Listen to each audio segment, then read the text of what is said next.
encounter Anunnaki horde while fighting underground in Syria. After nearly 4 days of operating behind enemy lines, navigating through tunnels and caves in Syria, the Russian group of Spetsnaz soldiers were closing in on their target.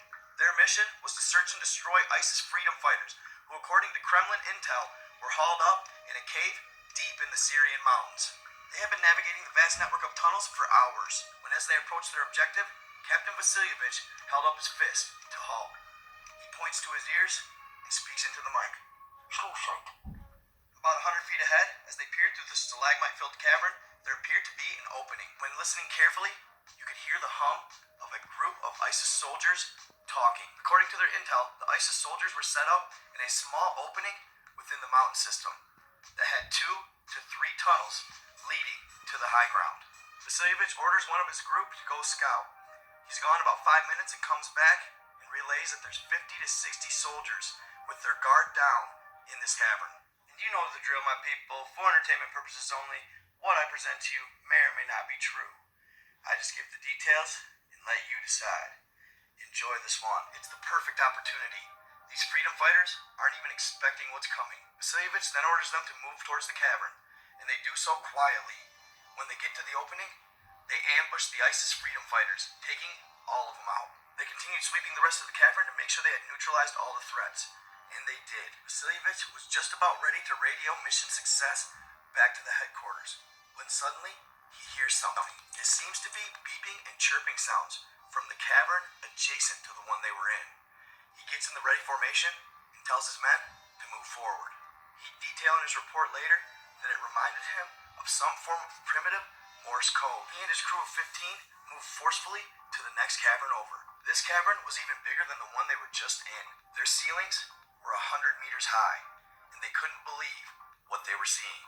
The group of highly trained Spetsnaz warriors stood there stunned. It was a team of Anunnaki warriors that stood anywhere from 5 to 15 meters tall, and they weren't happy about the Russian soldiers' presence.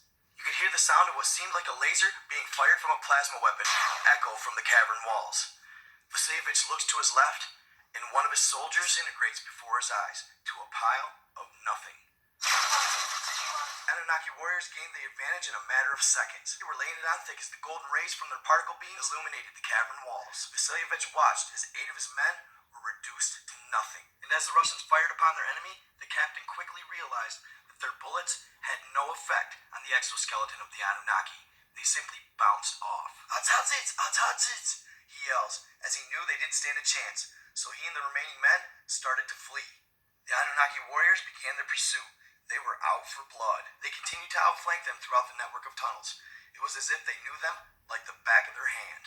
Vasilyevich's men could feel them hot on their heels, and they had laser beams flying past their heads.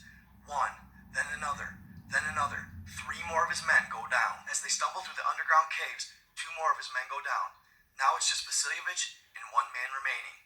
When one of the Anunnaki warriors gives out a loud cry, he's coming from an adjacent cave Vasilyevich just passed. He grabs the soldier behind him and slams him against the wall, crushing him.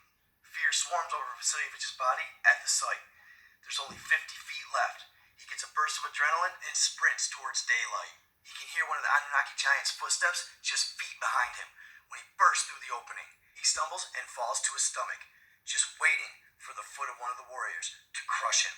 But much to his surprise, nothing happens. He gets up, turns around, and the group of Anunnaki are just standing at the cave exit, watching him.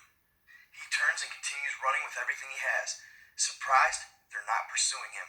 He runs until he can run no more. He finds a safe spot and radios headquarters. He explains to them that all of his men are dead. He can't tell how over the radio, but he calls for a chopper. After getting back to base, he explains to his superiors exactly what took place in those caverns. Their response was bleak, much to his surprise, as if they already knew about these Anunnaki warriors. Just a day later, they flew him back to Kremlin headquarters in Russia. There, he would tell his story to high-ranking Russian officials. They didn't hesitate, and they put a gag order on him and locked him away. But that wasn't before a political figure within Kremlin got the information, and he leaked it. According to the producer of the story, this was leaked by a trusted source within the Kremlin organization. The Kremlin is a group of fortified Russian citadels, one of them being the presidential palace. This is where a lot of deliberation takes place for important political issues in Russia.